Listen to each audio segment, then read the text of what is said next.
빌레몬서 1장 8절에서 16절입니다. 빌레몬서 1장 8절에서 16절 말씀을 교독하도록 하시겠습니다. 이러므로 내가 그리스도 안에서 많은 담력을 가지고 내게 마땅한 일로 명할 수 있으나 사랑을 인하여 도리어 간구하노니 나이 많은 나 바울은 지금 또 예수 그리스도를 위하여 갇힌 자 되어 갇힌 중에서 낳은 아들 오네시모를 위하여 내게 간구하노라. 저가 전에는 내게 무익하였으나 이제는 나와 내게 유익함으로 내게 저를 돌려보내노니 저는 내 신복이라. 저를 내게 머물러 두어 내 복음을 위하여 갇힌 중에서 내 대신 나를 섬기게 하고자 하나 다만 내 승낙이 없이는 내가 아무것도 하기를 원치 아니하노니 이는 너의 선한 일이 억지같이 되지 아니하고 자의로 되게 하려 함이로라. 저가 잠시 떠나게 된 것은 이를 인하여 저를 영원히 두게 함이니 다같이 이후로는 종과 같이 아니하고 종에서 뛰어나 곧 사랑받는 형제로 둘 자라. 내게 특별히 그리하거든 하물며 육신과 주 안에서 상관된 내게랴. 아멘. 11절의 말씀을 중심으로 해서 설교 제목을 이렇게 세워봤습니다. 무익함에서 유익함으로 라는 설교 제목을 삼았습니다. 함께 말씀을 나누고자 합니다. 사도 바울은 힘들고 어렵고 심한 핍박과 환난이 있는 상황 속에서도 이방 세계에 나아가서 전도하고 선교하기를 그치지 않았습니다. 많은 곳에서 선교하여 많은 열매를 맺었지만은 오늘은 에베소에서 사역했던 바울의 헌신을 조금 말씀드리고자 합니다. 바울이 에베소에 와보니 예수를 믿는 사람들이 다소 있었습니다. 그래서 그들에게 물어보았습니다. 너희들 참 열심을 가지고 있는데 성령을 받았느냐? 라고 물어보았더니 이 사람들이 깜짝 놀라는 거예요. 성령이 무엇입니까? 우리 성령이라는 것을 들어본 적이 없습니다. 그러므로 받은 적도 없지요. 바울이 깜짝 놀랐죠. 열심은 있는데 말씀이 좀 부족한 거예요. 그래서 너희들 침례를 받았느냐? 침례 받았습니다. 어떤 침례 받았지? 저희들은 요한의 침례를 받았습니다. 그럼 예수 이름으로 행해진 침례는 받지 않았느냐? 예수 이름 침례를 받지 않았습니다. 그래서 그때부터 바울이 그들에게 말씀을 가르치고 예수 그리스도가 이분이다. 너희들이 받은 요한의 침례 요한이 내 뒤에 오시는 분을 나는 증거로 왔다라고 했는데 그 뒤에 오시는 분이 바로 예수 그리스도시다. 이분을 믿어야만 된다. 그리고 그 예수의 이름으로 침례를 받아야 참 제자가 된다라고 하니 그곳에 모인 사람들이 순전한 마음으로 회개하고 말씀을 그대로 받아들이니 바울이 침례를 주고 안수하니 성령을 받아서 방언을 말하고 예언을 말했다라는 그 기록이 사도행전 19장 1절부터 기록되어 있습니다. 그래서 바울은 이렇게 지나가지를 못하고 이러한 사람들이 많기 때문에 에베소에도 회당이 있었습니다. 유대인들이 모이는 회당이 있었기 때문에 그 회당에서 매주 안식일마다 예수에 대한 말씀을 증거했습니다. 3개월 동안 매주 예수에 대해서, 복음에 대해서, 성령에 대해서 증거했습니다. 이렇게 우리 주님의 손에 붙잡힌 바 되어서 완전히 변화된 바울 사도, 성령이 충만한 사도가 직접 가르치는 그곳에 얼마나 은혜가 넘치고 얼마나 충만한 성령의 역사가 있었겠습니까? 그러나 이것은 우리의 생각입니다. 정반대의 결과가 나타났어요. 그곳에 모인 사람들의 마음이 오히려 닫혀졌습니다. 강팍해졌습니다. 바울을 저주했습니다. 바울의 말을 비판했습니다. 상상이 안 되죠? 우리로서는 그러한 분이 이곳에 나타난다면은, 바울 사도가 나타난다면은 얼마나 감사하고 하나님 앞에 정말 그 은혜를 시인하고 얼마나 충만한 우리의 믿음이 더욱더 활성화되겠습니까? 그러나 석 달 동안 매주 가르쳤으나 오히려 반대로 마음의 문을 닫고 바울을 비판하고 나가라! 나가라! 하고 외치는 사람들이 늘어나니까 바울은 회당에서 나왔습니다. 그리고 고민했죠. 이렇게 해서는 안 되겠다. 처음에 만난 예수 믿는 사람들이 있었다. 그러나 이들이 열심은 있고 믿음이 있다고 하는데 말씀이 없어서 흔들리기가 쉽고 뿌리가 깊지 못하니 제자 사역을 한번 해야 되겠다라고 결심하게 된 것입니다. 회당에서는 더 이상 가르칠 수 없습니다. 바울을 받아들이지 않고 비판하니까. 그래서 좋은 장소를 물색하는데 두란노라는 서원이 눈에 띄었습니다. 두란노 서원은 어떤 곳이냐면은 이 에베소 지역에도 헬라의 철학이 융성하고 수많은 헬라 철학의 선생들이 있었습니다. 유대인들에게 랍비가 있었던 것처럼, 그래서 율법을 가르쳤던 것처럼 헬라 지역에도 철학 선생들이 있어서 자기가 깨달은 철학을 가르치는 조그만 어떤 서당이에요. 우리나라로 치면 옛날에 훈장 선생님이 가르치는 서당과 같은 곳이에요. 근데 그곳이 항상 매일 하루 종일 쓰는 것이 아니라 비어있는 시간이 있어요. 그것을 이제 돈을 주고 시간대를 빌려서 매일, 일주일에 한 번씩 아니라 매일 그곳에서 예수의 복음을 가르쳤습니다. 무려 2년 동안요. 2년 동안 매일 예수에 대해서 증거하고 가르치고 믿는 사람들을 가르친 겁니다. 온 힘을 다해서 제자를 만들어서 내가 예수를 믿게 하는데 그치지 않고 이 사람들을 통해서 더 주님의 역사가 확산되도록 해야 되겠다라는 결심하고 가르쳤습니다. 에베소에서 예수에 대한 믿음을 가진 자들이 몰려들었습니다. 그 옆에 있는 도시인 골로새 도시에서도 예수 믿는 사람들이 몰려들었습니다. 또 히에라볼리, 라오디게아 이런 지방 교회에서 거기 있는 성도들이 모여들어서 2년 동안 막 배웠습니다. 그곳에 제자들이 나왔어요. 이들이 돌아가서 계속 복음을 증거하고 가르치는 겁니다. 그 성경에 써있기는 온 아시아 사람들이 다 복음을 들었다라고 그렇게 기록할 정도로 굉장한 것이죠. 그러면서 이곳 출신 두란노 서원의 출신의 사역자를 통해서 교회들이 세워졌어요. 에베소의 교회가 개척이 됐습니다. 골로새 교회가 개척이 됐어요. 라오디게아 교회, 요한계시록에 있는 7교회 중에 하나인 라오디게아 교회가 개척이 됐고, 우린 잘 알지는 못하지만 히에라볼리 지역의 교회가 개척이 됐고, 빌라델피아, 서머나, 버가모, 두아디라, 사대 7교회들이 바로 이 출신들이 와서 막 개척하기 시작한 것입니다. 그 중에서 저는 골로새라는 도시에서 온 두 사람을 말씀드리고자 합니다.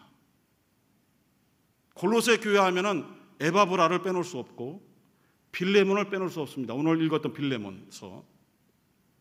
그 두 사람이 얼마나 큰 은혜를 받고 또 2년 동안 말씀을 가르치는 그 가르침에 정말 그들이 충실하고 성실하게 배움으로 말미암아 말씀의 깊이가 성장하기 시작했고, 이들이 이제 바울로부터 가르침을 받고 돌아가서 골로새 교회를 세웠는데, 빌레몬이라는 사람이 골로새 지역에서 잘 사는 아주 부자였습니다. 힘도 있고 집도 크고 많은 또 종들을 거느리고 있는 큰 유력가였어요.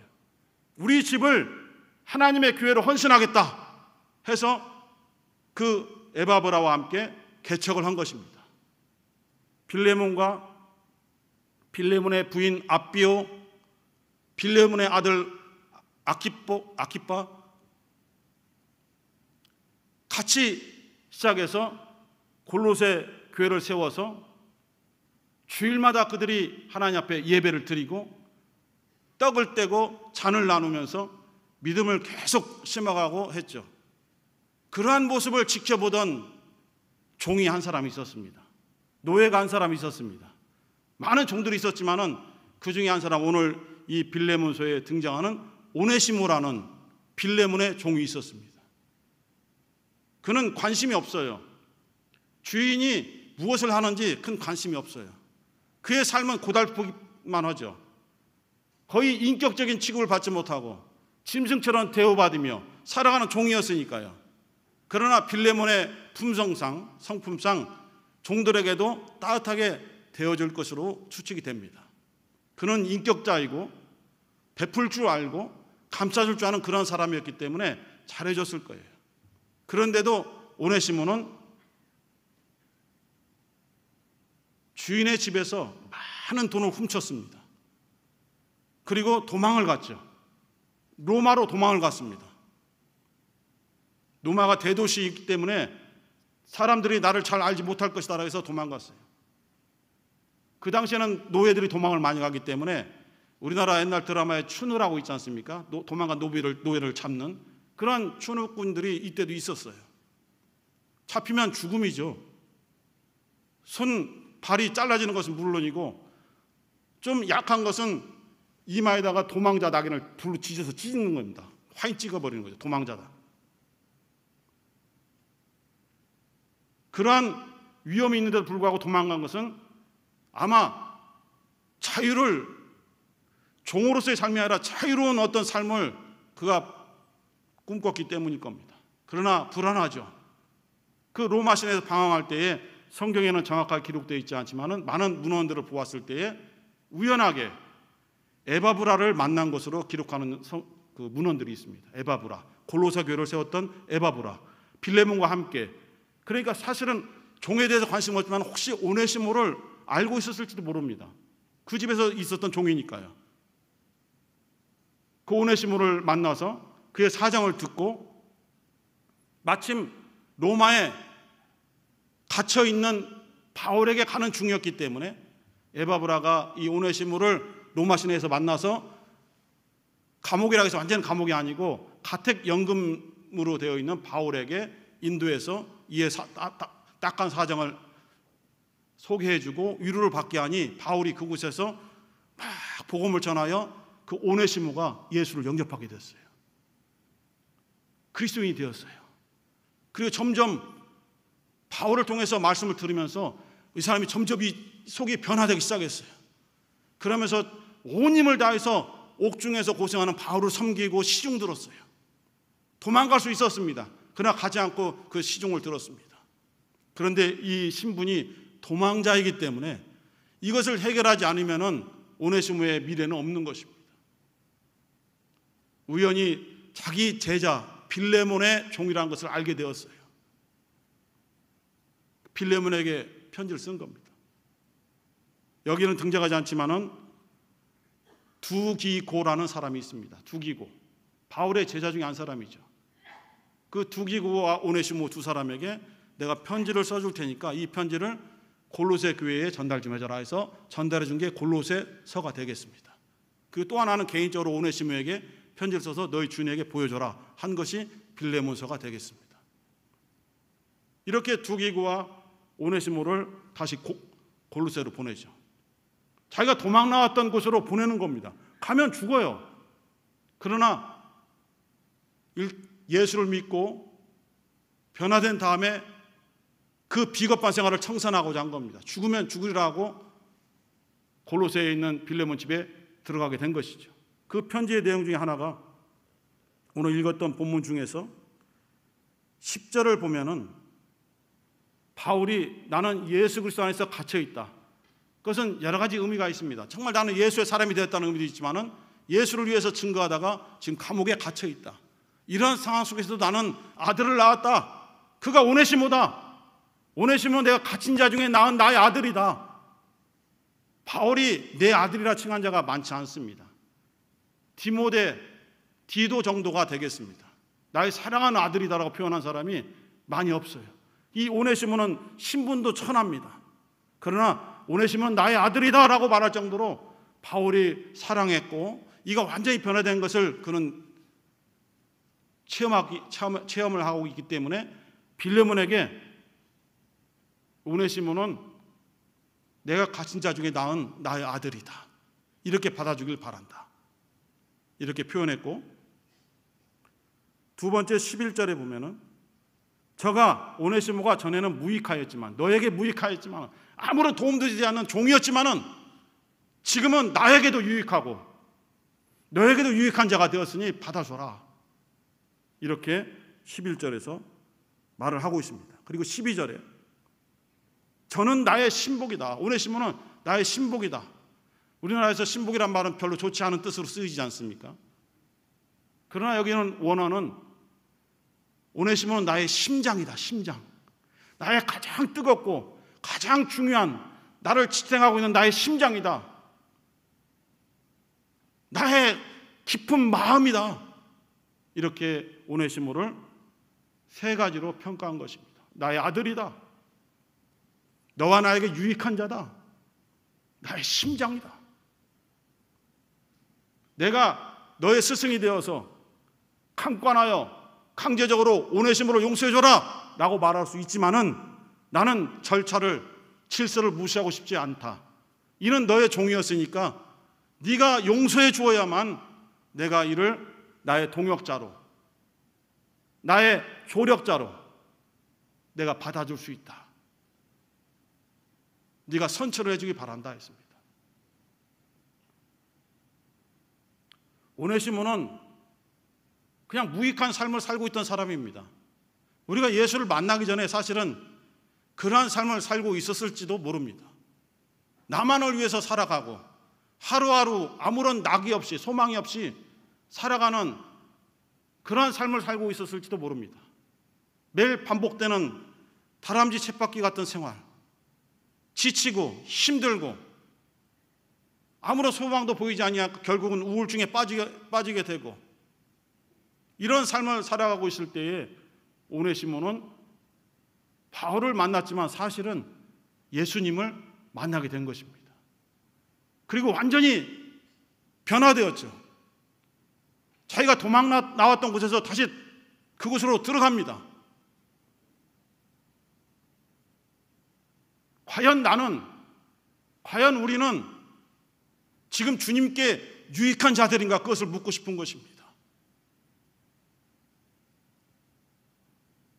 주님께서는 무익한 종에 대해서 두 가지 예화를 우리에게 들어서 가르쳐 주신 적이 있습니다. 하나는 하루 종일 뜨거운 밭에 나가서 일을 하고 돌아와서 밥을 먹고 쉬어야 되는데 주인이 식사를 하기 때문에 자기는 쉬지 못하고 주인의 상을 차려주고 그곳에서 시중을 들고 가만히 서 있으면서 그가 고백하기를 나는 이 주인에게 무익한 종입니다 라고 고백하는 장면이 있습니다. 그러면서도 그것이 자기의 직분이라는 것이죠. 이러한 무익한 종이 있는가 하면은 달란트 비유라든가 다른 비유를 통해서도 너는 무익한 자다, 너는 바깥 어두운 데로 나가라 하고 쫓아내는 그러한 무익한 자들이 있습니다. 그런데 어느 순간에 주님께 유익한 자가 되는 그러한 자들이 나타나고 있습니다. 우리는 그러한 주님께 유익을 주는 그러한 사람들 속에 하나가 되기를 원하는 것입니다. 여러분, 탕자의 비유를 잘 아시죠? 나쁜 사람입니다. 아버지가 살아계신데 유산을 달라고 합니다. 유대 율법에서 보면은 있을 수 없는 일입니다. 아버지가 살아있을 때는 절대로 유산을 상속받을 수 없는 것입니다. 그런데 이 아들이 이양 줄 거 땡겨서 주세요 하고 계속 아버지를 조른 것입니다. 왜냐하면 돈에 욕심이 나는 것도 있지만은 지금의 생활에서 도망가고 싶은 거예요. 아버지 밑에서, 형 밑에서, 이런 율법 밑에서 도망가고 싶은 거예요. 아버지가 돈을 줬지 않습니까? 그거 어떻게 했습니까? 떠나간 것이 아니라 먼 나라로, 이곳에서 먼 나라로 마치 요나가 도망가듯이, 하나님을 피하여 도망가듯이 그렇게 먼 나라로 갔다고 되어 있습니다. 과연 자유로운가요? 가진 돈을 다 썼습니다. 성경에 허랑방탕했다고 써 있습니다. 아무도 자기를 반겨주지 않아요. 아무것도 없으니까. 그런데도 자기 모습을 깨닫지 못합니다. 유대인들이 하지 않는 돼지치기를 할 수밖에 없는 그러한 신분이 되었어요. 그런 일을 할 수밖에 없었어요. 먹을 것이 없으니까 돼지가 쥐염 열매를 먹고 사는데 그것을 먹고 하루하루 이 허기를 때우는 그러한 환경 속에 놓여졌을 때에 자기 모습을 깨달은 거예요. 그리고 아버지 집을 깨달은 거예요. 아버지 집은 먹을 것이 풍족하다. 내가 있어야 될 곳이 지금 이곳인가? 아니면 아버지의 집인가? 그를 깨달은 순간에 완전하게 돌이켜서 아버지 집으로 갈 때 당당하게 들어가지 못하고 아버지의 종처럼 그렇게 여기시더라도 그렇게 들어가야 됐다라고 자기를 낮추고 들어가지 않습니까?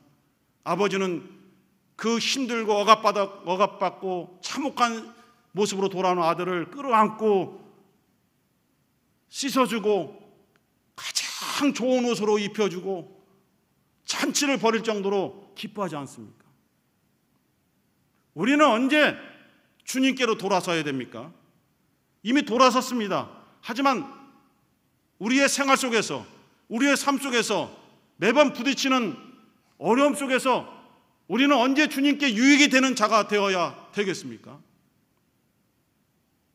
삭개오는 자기 동족들에게 욕을 먹으면서도 돈을 벌기 위해서 아둥바둥하면서 세리로서, 더 올라가 세리장으로서 높은 지위, 아무도 존경하지 않지만 그 자리에 앉아서 많은 돈을 착취하는 그러한 삶을 살아가고 있으면서 자기 스스로 만족했죠. 그러나 영혼은 공허하죠. 그때 예수님을 만나게 되었습니다. 예수님을 만나니까 자기가 추구했던 삶이 아무것도 아니라는 것을 알게 되었어요.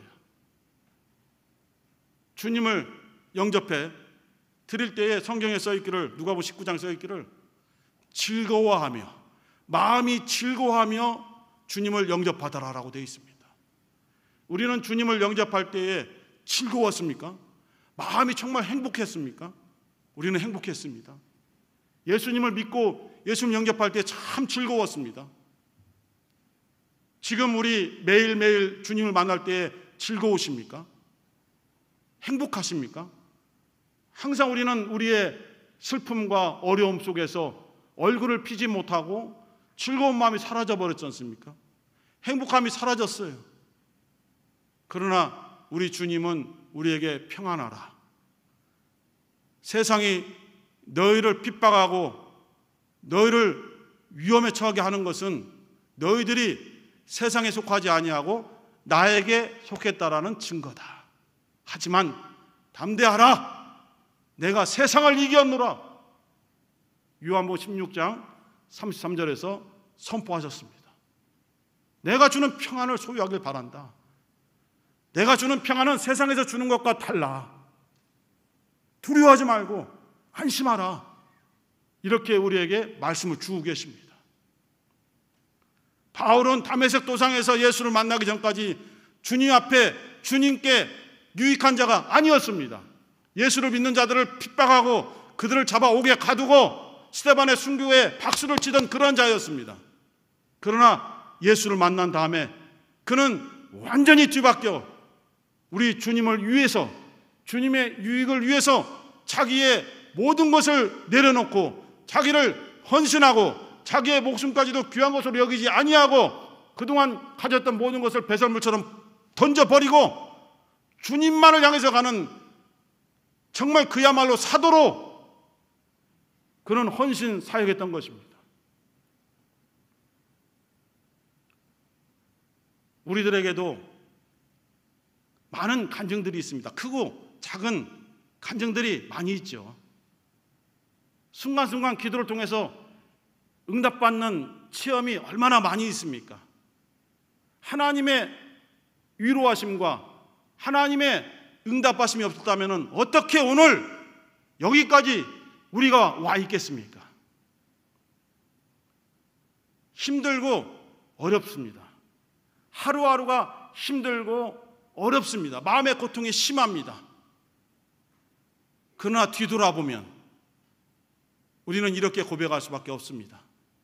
이 모든 것이 하나님의 은혜입니다. 정말입니다. 우리가 앞만 보고 하루하루를 살아갈 때는 행복인지 몰랐습니다. 고통만 있는 줄 알았어요. 그런데 어느덧 뒤돌아보니까 그 힘든 길을 다 지나서 산 정상에 거의 다 와 있는 거예요. 우리 주님이 손을 내밀어 우리를 잡아주셨기 때문입니다. 그리고 힘들고 어려울 때는 우리를 업어주셨다는 그런 예화도 있지 않습니까? 바닷가 모래사장을 걷는데 발자국이 하나밖에 없습니다. 한 사람 것밖에 없어요. 주님, 왜 어려울 때 저와 함께 하지 않아요? 왜 저를 도와주지 않습니까? 왜 제 발자국밖에 없습니까? 그렇게 주님께 막 속상해서 외칠 때 주님이 뭐라고 대답하십니까? 그것은 나의 발자국이다. 내가 너를 업고 내가 걸은 나의 발자국이다라고 말씀할 때에 얼마나 우리가 충격적이고 얼마나 주님 앞에 정말 참혹하고 우리가 얼마나 내 중심의 삶을 살았는가를 알고 주님께 무릎을 꿇지 않습니까? 주님의 은혜 때문에 이렇게 살아왔습니다. 오늘 설교 제목처럼 무익하면서 유익함으로 주님께, 교회에, 다른 성도에게 이렇게 유익함을 줄 수 있는 삶을 살아가는 것이 당연한 것입니다.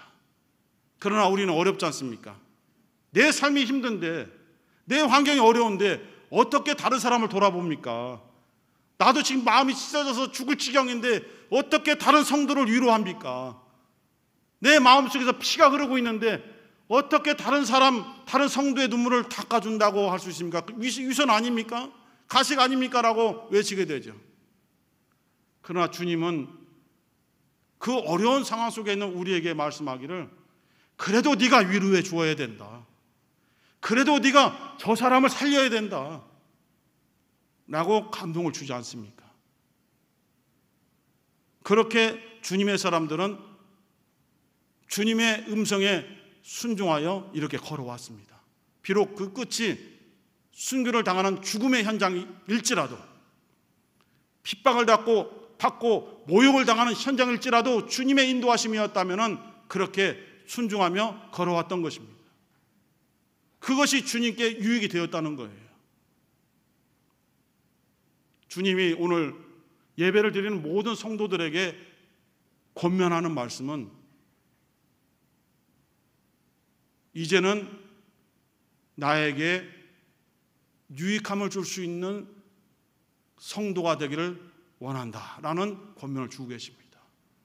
물론 우리는 지금까지 힘들고 어려운 속에서 많은 헌신을 했었고 개혁을 위해서 함께 기도하고 부딪혔고 정말 여러분들의 유익함을 헌신하는 것 때문에 이렇게 개혁이 힘들고 어려운 속에서도 승리를 향해서 다가온 것이 사실입니다. 얼마나 많은 우리 성도들이 힘들어서 잠시 옮겨갔습니까? 그러나 남아있는 우리들은 바보는 아니잖아요. 우리의 이 남아있는 우리들의 마음속에도 얼마나 갈등이 많이 있습니까? 지금 움직여야 되나? 이제는 조금 피하고 싶다 라는 마음이 있는 것이 진심 아닙니까? 그러면서도 왜 움직이지 못하나? 주님의 손이 저를 안수하고 있지 않습니까? 주님의 두 손이 여러분들을 지금 안아주고 계시지 않습니까? 그것 때문에 울면서 못 가는 거예요. 왜냐하면은 이 성락교회 개혁은 주님이 세우신 교회이기 때문입니다. 주님이 함께 하시는 공동체이기 때문입니다. 그래서 부족하지만 아무것도 내세울 수 없고 사회에서 존경도 받지 못하지만 그 조그만 유익이라도 주님을 위해서, 주님이 세우신 개혁을 위해서 보탬이 된다면은 이거라도 솟사오니 주님, 저의 이것을 받아주시옵소서. 이 조그만 것을 통해서, 이 조그만 불씨를 통해서 큰 불을 일으키는 것은 주님의 역사이오니 저의 작은 불씨를 담아, 우리 성도들의 작은 불씨를 담아 주님 큰 성령의 불길을 일으켜 주시고 충만한 역사를 일으켜 주옵소서 기도할 뿐인 것입니다. 우리 사랑하는 성도 여러분, 힘을 내시고, 우리 스스로 위로할 수 없잖아요. 우리 주님이 위로하시지 않습니까? 주님이 잊지 않으시는 거예요. 절대로 여러분들을 잊지 않으시는 거예요. 주님이 약속하셨어요. 저는 그 약속을 믿습니다. 여러분들 믿을 것입니다. 주님이 말씀하기를 내가 세상 끝날까지 너희와 함께하리라 라고 약속을 주셨습니다. 할렐루야. 그 약속을 절대로 의심할 수 없습니다. 항상 승리하시면서 주님과 함께 주님께 유익을, 성도들에게 유익을, 교회에게 유익을 주는 우리 사랑하는 성도가 다 되시기를 예수의 이름으로 축원합니다. 함께 기도하시면서 주님, 부족하지만 저의 작은 것이 아무 쓸데없이 보이지만 그래도 주님이 손에 붙잡으시면 오병이어의 이적이 일어나오니 저의 것을 받으셔서 주님의 유익을 위해서 사용하여 주옵소서. 제 부족함이 성도들에게는 위로를 줄 수 있는 유익이 되게 도와주시옵소서. 우리 주여 한번 부르시고 기도하겠습니다. 주여.